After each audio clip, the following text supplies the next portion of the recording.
Fashion is something that by its very nature is often changing. Designers show multiple collections a year to keep pace with the seasons, changing trends, and time itself. Fashion has always been a powerful tool in society, especially in the 20th century, in which modern fashion became a tool of self-expression and individualism. Today, we will be exploring some of our favourite designers that shaped what we think of as fashion today. Trends may change, but the innovations and contributions of these designers continue to be the references upon which most of modern fashion is built, be it on the runways of New York Fashion Week or in the details of the clothing hanging in your closet. From wearable sculpture to 3D pleating, abstract shapes, and the art of draping, we will introduce you to who we study to learn about fashion history and who we look to when we want to learn how to construct garments like the masters themselves. Hello, and welcome to Threaded Together, a podcast that stitches together home sewing and high fashion. We're your hosts. I'm Tracy. I'm Rebecca. In today's episode, we will be discussing two of our favorite designers to research and learn from, Charles James and Madeleine Vionnet. This is our 8th episode for Threaded Together, and we are so excited to have you. And we're really thrilled to have you back listening to us again. Right, Sarah Burton's departure from Alexander McQueen. This is a current event that impacts the ever-changing fashion world and dovetails nicely with our research for this episode. What are your thoughts, Rebecca? It's such interesting news, Tracy. First, I want to comment on the serendipitous timing of this announcement, since we had been doing some preliminary research and discussing Alexander McQueen potentially as a topic of discussion in this episode. And the day Sarah Burton's departure was announced, I had been listening to the Dressed podcast at your recommendation, Tracy, on the Mind, Mythos, and Muse exhibit featuring McQueen's work.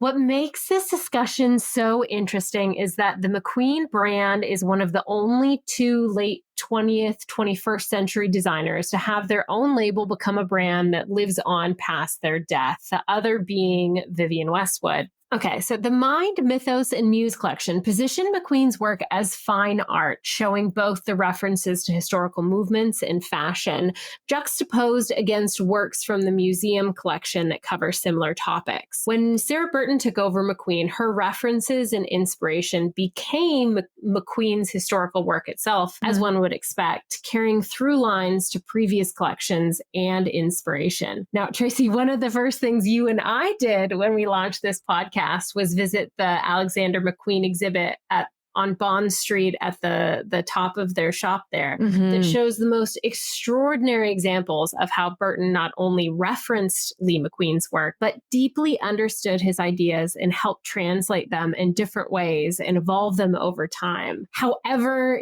fashion doesn't happen in a vacuum, and the Alexander McQueen brand is owned by Kering, the conglomerate that also owns Gucci, and has been very vocal about chasing the profitable coattails of the LVMH group. So this is all to kind of discuss what's happening behind the scenes that might have motivated Sarah Burton to leave. So a note on kind of that outside funding idea. It's a very common practice even today. A great history of how and why McQueen joined what was the Gucci group at the time is outlined in a phenomenal co-biography of him and John Galliano called Gods and Kings, which I highly recommend. Getting this funding can be crucial to a brand's survival, but it can also go terribly wrong. And a good example of a modern brand that actually bought back all of its stake after disliking the direction that a partner was having them go in is New York-based label Proenza Schouler. So back to the question of the Sarah Burton departure. I share all of this background on funding and ownership since I think we actually have two separate things at play here in the discussion of what should happen to the McQueen brand next. On one hand, you have the McQueen legacy of elevating fine art in fashion, the Sarah Band Foundation, which supports young artists and designers. And then on the other hand, you have McQueen the brand, which is owned by Kering. And that's purpose is fundamentally to make make more money. So while I'm sad to see Sarah Burton go, we also have kind of seen a watering down of her ideas, and I think McQueen's over time and during the tenure that she's been there. And the brand is honestly, in my opinion, really commercial at this point, which I wouldn't say is her fault in the slightest, since I do think the brand decisions are driven largely by the conglomerate. Oh, wow. Okay. So in terms of what next, what would you like to see? I would love to see the brand focus more on McQueen's legacy, perhaps doing something like what the late Albert Albaz A to Z collection has been doing with rotating designers until they find the right fit. Mm-hmm. A lot of the names that I've been seeing tossed around on social media might have a surface level similarity to McQueen's previous aesthetic. But I think what was truly unique to what Alexander McQueen brought to the brand was his ability to distill his experiences in artistic references down and translate them through a garment in a way that makes you question whether fashion should be considered fine art. And that's what you're really taught in like fashion schools, but it doesn't really sell the handbag, let's be honest. So we'll see what happens, but I think the future, unfortunately, will probably be more aligned with building Alexander McQueen, the brand, to the detriment of the Alexander McQueen legacy. And that's a very long-winded answer to that, Tracy. What do you think of the recent news? Well, thank you for sharing those thoughts with us. There's a lot to unpick there. Firstly, a side note, I'm really enjoying reading Gods and Kings at your recommendation. Oh, good. Good. It's brilliant. And I also enjoyed and highly recommend the documentary Kingdom of Dreams, which overlaps a lot with the book. Absolutely. Yes, it does. And you're absolutely right that Burton has truly honoured McQueen, and I just really hope that the new direction continues to honour McQueen. I love the idea of rotating designers. I guess we just have to wait and see. We are really excited to talk about today's topic. But as always, before we get into that, what have you been working on in the last month, Tracy? Oh, well, I got a pleating machine recently. It looks a little bit like a pasta maker, but with ridges on it, ridges on the rolls. So, and you roll your fabric through it, and there's needles that are threaded up, and it creates these tiny, beautiful pleats. So I wanted to try that out. I made a sage brush top, which is a pattern by Friday Pattern Company. It's quite a simple sew, but it's got a nice front yoke at the top, and I thought that would demonstrate the pleating and the smocking beautifully. Ooh, yeah, it's quite a precise thing to set up and to thread through, and a bit of a labor-intensive process to thread up all the needles. But it was really quite fun, interesting tool to use, and I mean, I definitely could benefit from some more practice, but I'm quite happy. I'm really happy with the results of it, and I'm looking forward to incorporating it into some more makes in the future. That sounds amazing, and I can't wait to see what else you make with it. I know I've only seen some of your samples, but I mean, we probably could even do an episode on pleating itself. It's such an art form, so that's really neat that you're learning how to do that. Anything else you have been up to? So we also made a couple of summery dresses, and we have had some sunshine. I think it's gone now, where I could enjoy wearing them. But that's it. I think it was still a productive sewing month. What about you, Rebecca? What have you been up to? I'm not sure I would say it has been as productive of a sewing month for me. I have still been working on the same thing I was last month, the Dior bar jacket inspired piece, and what a learning curve. I did this huge half circle collar, and it took me about 3 days to get it attached and shaped properly. It's going to officially be a couture piece at this point, since it's not only made to measure, but it also now has lots and lots of hand sewing, hand padding. I ended up making my own shoulder pads. It's been an undertaking for sure, but I'm in the home stretch. So fingers crossed it will come to a beautiful conclusion soon. Wow. Well, I know I've been treated to some in-progress pictures, but I can't wait for the finished results. Now, on to our main topic. we're going to start with one of our favorite designers to study of all time, Charles James. Tracy, you were studying Charles James long before I even started to learn about him. So why don't you kick us off? Oh, yes. Okay. Let's share with our shared favorite historical icon, Charles James. So Charles James was an English-American designer and one of the most influential designers of the 20th century. One day, I'd love to do a full episode on him, but today we'll touch on some of his highlights. Charles James influenced many designers. Christian Dior called his designs poetry. Balenciaga said that he, quote, raised haute couture from an applied art form to a pure art form. He was an inspiration to Halston. Rick Owens said that his fall-winter 2011 collection was a, quote, ripoff of his eider-down jacket. And Elia said, if I met Charles James, I'd pass out at his feet. He invented so much. He started as a milliner in hat making. There is lots of work around the manipulation of the materials so that it fits the spherical shape of the head. In millinery, there's a concept of blocking, where you work with lots of heat and steam to be able to mold the shape of the fabric to a wooden hat block. Tracy, that's so interesting because I think some other absolute icons started out with hats. Think Chanel and, of course, famously Halston. Yeah, that's right, isn't it? And I guess millinery requires sculptural understanding and appreciation of a hat from all angles. And this certainly shaped his work. Came across this wonderful quote, and I don't know who it's by. I will have to look it up and put it in the show notes. But it said that the millinery made James inclined to pull and contort and deform materials to submit to his will. Oh, I love that. And James was also inspired by and collected military uniforms and turn-of-the-century fencing jackets, which he kept with notes that they were for the analysis of the armhole and the sleeve and to study the movement in seemingly tight-fitting garments. The exhibition in 2014, Beyond Fashion, showed a design with a high-cut armhole mirroring that of a military sleeve, except the grain. So typically, if you think about a sleeve, you'd have a straight grain at the top of the armhole all the way down to the wrist.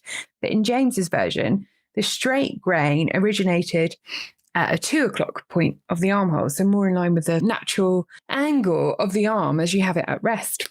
Oh, that's so interesting. Lots of James's dresses had structure, but were finished with what was, quote, called seductive drapery. Some are reported to have weighed up to 50 pounds, and Tracy, that's 22 kilograms, I think. The way that they were engineered and rebalanced made them still wearable. It definitely did. And in the genius of Charles James, there is this incredible illustration of all the layers of the 4-leaf clover ball gown. And it includes, and I don't think I can even list them all, but it includes an underbodice, boning, mesh, petticoat, under petticoat, slip, peplums, flounces, and all of those adding to create this incredible shape. And Tracy, you sent me the photo of that and also the amount of materials used and the innovative materials used for the time frame was really interesting in that as well. Yeah, completely agreed. So James had his own system of pattern cutting designed from the body out, addressing the female form as a series of volumes and measurements. Jan Reeder at the Brooklyn Museum Collection said that he developed his own methodology based on mathematical, architectural, and sculptural concepts as they relate to the human body. James said, a cut in dressmaking is like grammar in language. A good design should be like a well-made sentence and it should express only one idea at a time. Ooh, so poetic. So a few of the systems that James used included the waist was cut on the curve. So it was cut anatomically rather than as a straight horizontal. He bypassed bust darts. Instead of a dart, he would have many pattern pieces convergent at the bust point. Resulted in a lot of those gorgeous curved seams on a lot of the jackets, didn't it? It's where the dart would have been. Yeah. It's a way of handling those. Yeah, it's fabulous. And then there's all these hidden details as well. So he inserts pockets and seam lines and pleats within the construction. He had a term called platitudes, which is defined as flat pieces on part of a pattern piece to find lines on the body that can become the seam lines in a garment. And he created a contoured ruler from an existing pattern piece, measured from the body and used to encircle the body. And we'll talk about one of his pieces later. And I think his sleeve is a true example of this platitudes in that in that dress. He also conceived new seam placements for shoulders and straps and belts. He coined the term metamorphology to indicate the design could evolve from one to another. So, for example, a sleeve from a jacket would form into a dress. So different seamings give the impression of a different garment. And he also used a square tabletop where the squares helped to measure the evolution of design between the cutting table and the stand. So the table would have 3 grain lines. So black for the straight grain, red for the cross grain, and green for the bias.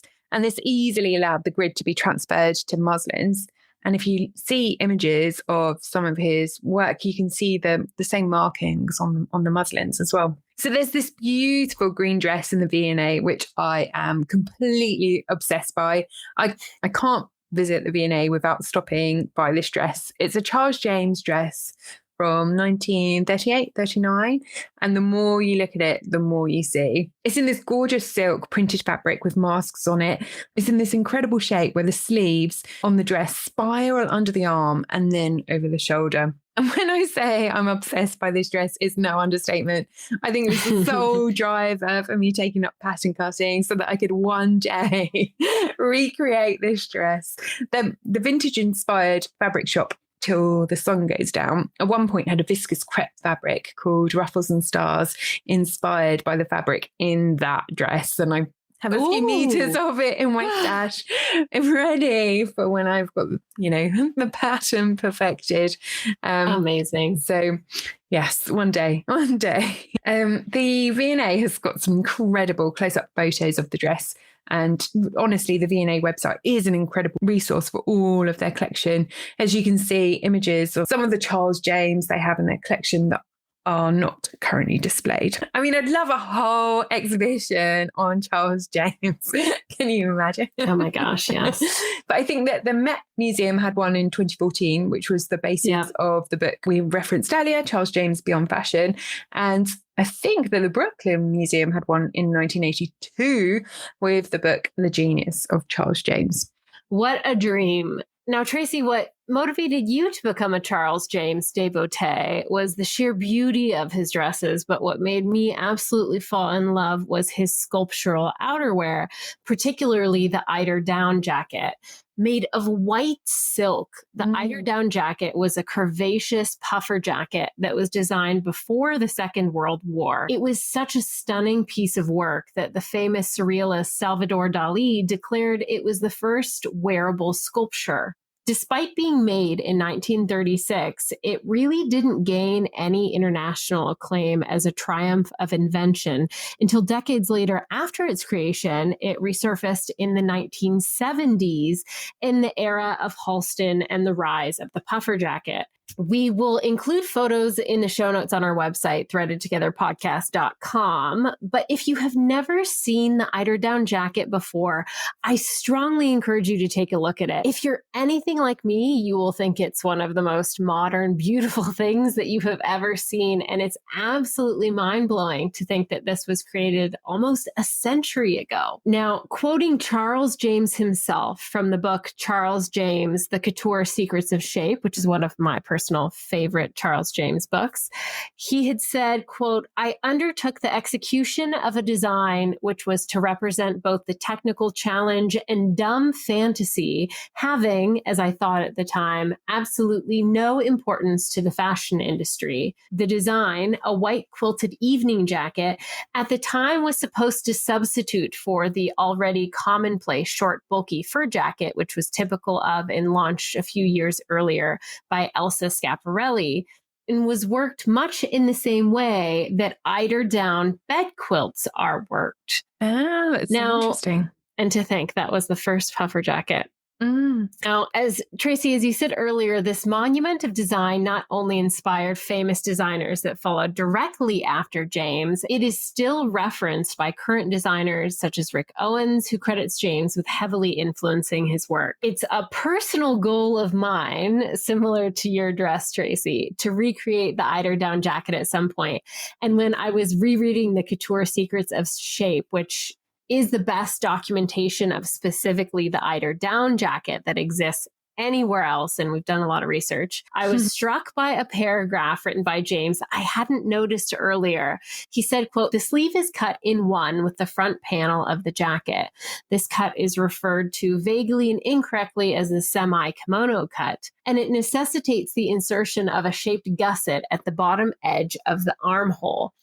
Now, while this line may seem innocuous enough, Tracy will remember the jacket that I had drafted from my couture patterns book had this exact same shape of sleeve, being one piece for the front of the jacket and the sleeve, and it required a gusset. And for a brief moment, that little light bulb went off, and I realized I just might have a base to start with from which to start coming up with a shape for the eiderdown jacket and having that be similar for the jacket that I made for the Barbie premiere, which is just wild to me. I have looked at photos of the eiderdown jacket so many times that I am absolutely positive it's buried in my subconscious. So even when I had made the choice to hem the sleeve on the jacket that I had made that was similar, it actually ended up looking very close to how the eiderdown jacket sleeve was hemmed. And I am now just delusional enough to think that it might actually be possible for me to replicate. So on that note, stay tuned. Famous last words. I can't wait to see it recreated. There's so many incredible books on Charles James, of which I think we've referenced all our favourites already. So in the show notes, we'll put links into the names of all the books. And we also recommend the Dressed podcast episode on Charles James, which is episode 74, which is called Charles James, Genius Deconstructed, an interview with Timothy Long. Oh, that is a fabulous one. I also remember in the Dress podcast about Alexander McQueen, they mentioned the puffer coat from the full 99 Overlook collection was in honour of Charles James, or an homage to Charles James. Who else references Charles James on the runway, Rebecca? Yes, I looked up that collection at your prompting, Tracy, and the puffer jackets are clear references to the eiderdown jacket. The shape is almost exactly the same with a closure in the front, very, very minor changes. Charles James's work was so seminal to the modern fashion industry that his influence can really be seen in so many different places. If you look at later McQueen collections in the shaping of shoulders and the waist, and even in the way that McQueen even just did a lot of his jackets without shoulder seams, you can see even more interesting thread lines of the influence that James had on McQueen. One of the most famous inspirations, of course, is Christian Dior is said to have been inspired by Charles James's reinterpretation of the Victorian era silhouette when he created the new look, which is quite possibly one of the most influential moments in 20th century fashion. Yeah. The new look featured a nipped in waist, an organic curve to a jacket, and a full circle shaped flare at the bottom of the jacket or a skirt. Speaking to current trends for this upcoming year, we've seen the oversized blazer shape that was so popular shift and find the waist of the wearer, creating a more figure hugging shape that is always mentioned alongside a reference to Dior's infamous creation, which was again a reference to James.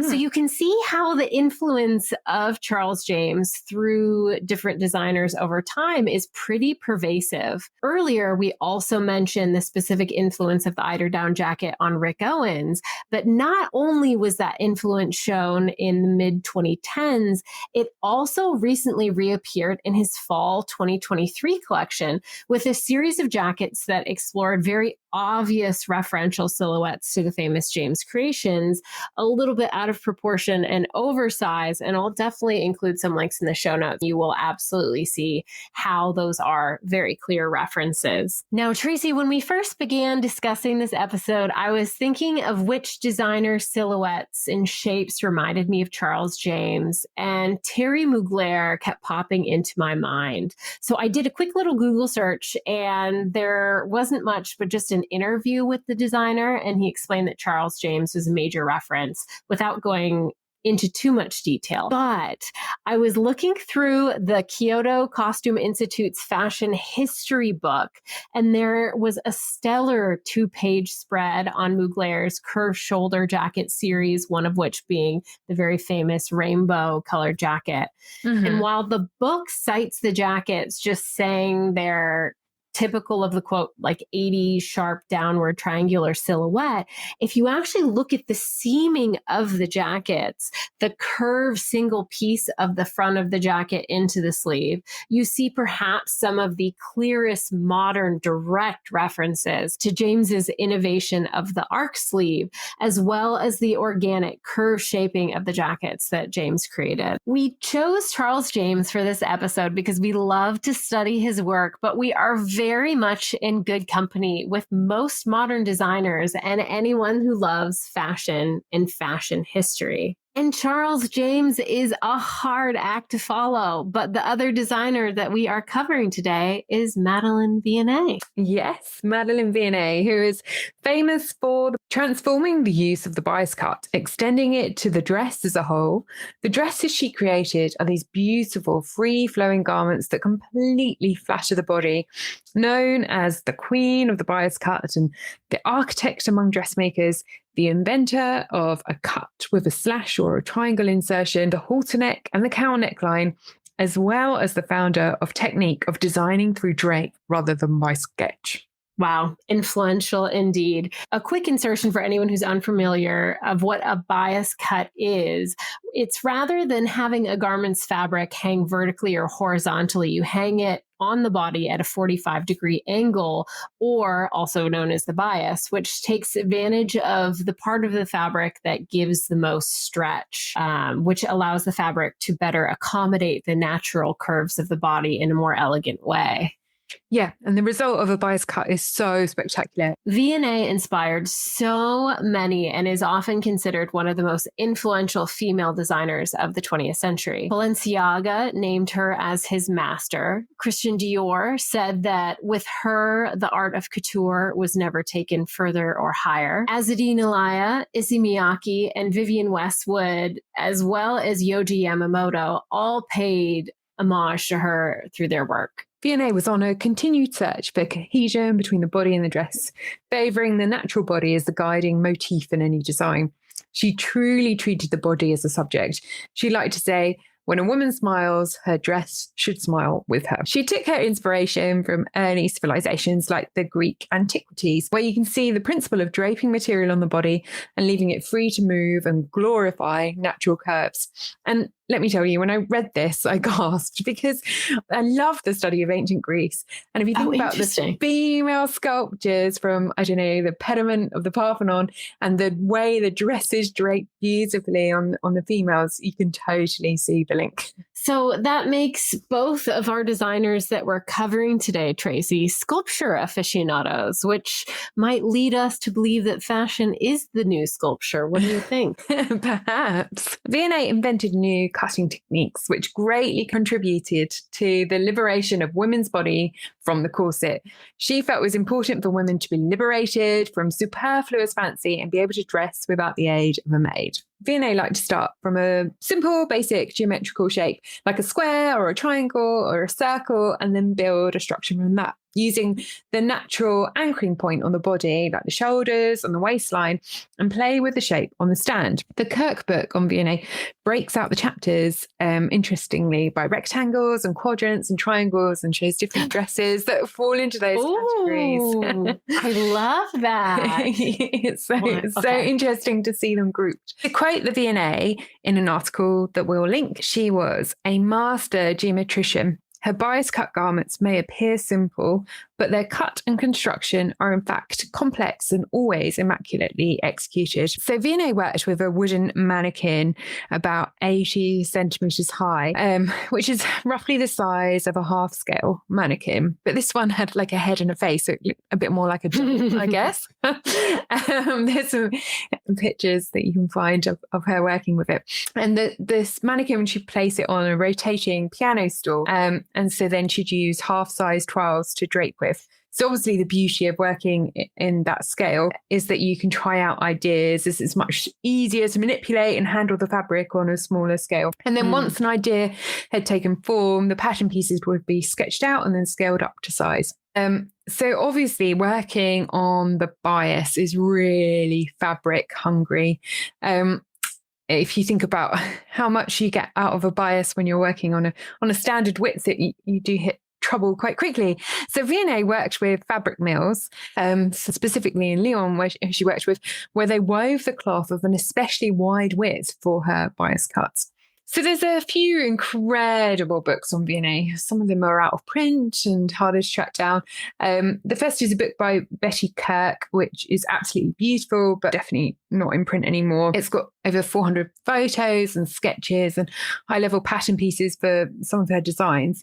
What we can do is link to a couple of blog posts where people have attempted to recreate the dresses from the book. And so you can get a nice snapshot of what the book looks like in their blog posts. So the book is complemented by a Japanese sewing book, Vionnet, Japanese dress pattern book, which is in Japanese, but the pictures are really self-explanatory and complement the book, the Kirk book, really well, because the pattern pieces are on grid and lines, and it makes it much easier to then use that to scale up.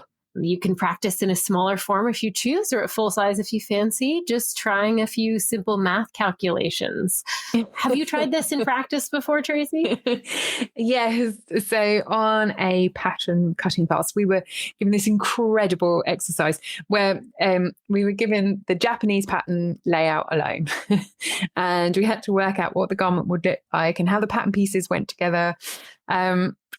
From this flat lay plan, and it was such a fun and tricky and difficult exercise, but made us really think outside the box as to how everything went. And then after that, we kind of scaled it up and tried making it in half scale. It was a really excellent exercise. Oh, how fabulous. That sounds like the kind of puzzle I would actually enjoy doing. That was one where you benefited from a few of you working on the same thing, because the pieces just weren't like anything you could imagine and would take to make a dress. It was just a really good way of working. There's also a really great study of one of her dresses in Exploding Fashion, which is an incredible book, and looks at 6 designers and attempts to reverse engineer a garment from each. And there's a Charles James in that book as well, isn't there, Tracy? That's right. Yep. It's a really lovely book. And one more book to mention as well is a version edited by Pamela Golbin. And we'll link each of these in the books and articles and the show notes if you're interested in reading up some more on Vionnet. Tracy, are there any particular Vionnet pieces that you've studied that you want to mention? Well, I find that with Vionnet, the more you look at any of the pieces, the more there is to learn and take away. And just find it's so every piece is wonderful. I've spent quite a lot of time looking at one of the 1935 dresses that was made in a white wool. And then the one that I mentioned earlier that I looked at in a class was a 1933 gold silk satin crepe dress. And it has this front hem extension that loops back to the hem to complete the back skirt. And it's got a self bra, which the front bodice is draped over and then gathered into the skirt. And what about you? Do you have a favourite, Vionnet? Well, I was looking through the Costume Institute's Vionnet collection online, I think the New York Met. And one of the things that jumped out at me was how incredibly modern each piece looked for garments that are almost 100 years old. And we'll definitely link a lot of these collections that do have digital archives so that you can take a look. There are just so many novel ideas, like an empire waist dress done in a way that takes it out of kind of that historical context, makes it feel very easy and fluid, something that Givenchy famously referenced, and then later Vivienne Westwood, and perhaps equally famously McQueen for Givenchy, and John Galliano also referenced it for Dior. So lots of through lines of fashion history there. when we think of more modern designers that are famous for draping, Halston, of course, springs to mind. He openly cites Vionnet as one of his biggest influences. In fact, flipping through the Met's catalog, there were so many dresses that if they had been in jersey instead of silk, I would have sworn they were Halston. But it's also the mastery of Vionnet that she was able to create such ease in a silk garment with absolutely no real stretch, just using the bias. And then Halston was later able to evolve that from a materials perspective later in the century. Another look that I was taking a peek at that really caught my eye in the Met collection was a cape from 1933 that Vionnet had created, and I'll link that also in the show notes. The fabric of the cape is shaped like a fitted hood around the head and then drapes forward on the body, but it has just an absolutely singular kind of impression and appearance. I found a Vionnet quote that I loved from the slightly dated Take It With a Grain of Salt book, the McDowell's Directory of 20th Century Fashion, which also happens to be a favorite book of Alexander McQueen, but that's for another episode. But anyway, Vionnet is quoted saying, "You must dress a body in fabric, not construct a dress." Interestingly, the author also goes on to equate the philosophy of that quote to, at the time, the emerging influence of Japanese fashion designers. And going back to the cape piece, if I showed it to you today and asked you who designed it, you'd likely say someone like Rei Kawakubo for Comme des Garçons or any of her contemporaries at the time. Another great reference is the Fashion History book, which includes pieces from the collection of the Kyoto Museum Costume Institute. And they explain that Vionnet was interested in Japanese, apologies, I'm going to butcher this pronunciation, in Japanese ukiyo-e paintings and kimonos and collected them. And those influenced her work as well. One of the Vionnet pieces that's referenced in that book is a dress out of silk crepe with a straight silhouette and a boat neck. But what makes it so special is it's covered in small, all over wavy patterned pin tucks to, quote, look like the mark of a rake in the sand garden of a Japanese Zen temple. In addition to inventing drape on the bias, Vionnet was also a pioneer of fabric folding and mastery to create structural features for decoration. And that, again, is something that we usually associate with 1980s onward and the influence of many designers such as Issey Miyake or, again, Rei Kawakubo. It just goes to prove how modern and forward-thinking she was, that her designs are still relevant and being referenced today. Absolutely. Wow. What an inspiring episode, Tracy. I know. Amazing. We've covered so much. And so many things still where I feel like we've only covered the tip of the iceberg. So lots more on Vionnet and Charles James in the future. But Agreed. What are we working on next, Tracy? What are you working on next, Tracy? Well, I mean, this episode has definitely inspired me to look at that green dress again and where I got to with the pattern pieces. But as we head into autumn, I'm completely obsessed by the Dunya jacket from the latest Fiber Mood magazine. Ooh, what does that one look like? So it's this loose-fitting, casual jacket that's slightly oversized and with rounded slits on the side. So it's quite comfy to wear. And it's lined and it just looks like a nice autumnal jacket to work with. I think they're refreshed to be able to buy it. I was just completely obsessed by it. I also really like the look of the Freddie jacket by Bella Loves Patterns, which is quite a new pattern, but it's quite a Chanel jacket vibe to it. And that's something that would be quite fun to get stuck into. So I'll see where my next makes take me. What about you, Rebecca? I was watching too much Project Runway. So I'm going to, you have fests in Germany. It's fest season. It's always fest season in Germany. And like Oktoberfest type stuff. Yeah. But they're all different kinds. So it's called like Volksfest. I have this like gorgeous like vintage dirndl, but I've already wore it to like the Spring Fest. So I had been watching Project Runway and I was like, I woke up and Monday morning, I needed something to like get me in the right headspace. So I was like, I think I'm going to do a modern take on a dirndl. That sounds exciting. But it'll be done by like Saturday. I want to see pictures. I don't know. And speaking of next month, we have a rather fun topic for our next episode that I think is very timely, considering the changing seasons in the Northern Hemisphere and how much time we are about to spend indoors. We will be discussing everything we wish we knew when we started sewing. All the top tricks, tips, and especially all the machines and things that you do not need when you get started. I think that's so important, Tracy, and I am so excited for that episode. And before our next episode, if you have any thoughts, comments, ideas, or questions, or any specific requests regarding our next episode, you can always find us on social media at Threaded Together Podcast, on threadedtogetherpodcast.com, and newly also on YouTube. In the meantime, I'm Tracy. And I'm Rebecca. And this has been the Threaded Together Podcast. See you next time. Looking forward to our next episode in a month. Make sure you give us a thumbs up on Apple Podcast or follow us on Spotify. You can find more details on what we discussed today in the show notes below or on threadedtogetherpodcast.com. And for more behind the scenes and regular updates, you can find us on all social media channels at Threaded Together Podcast.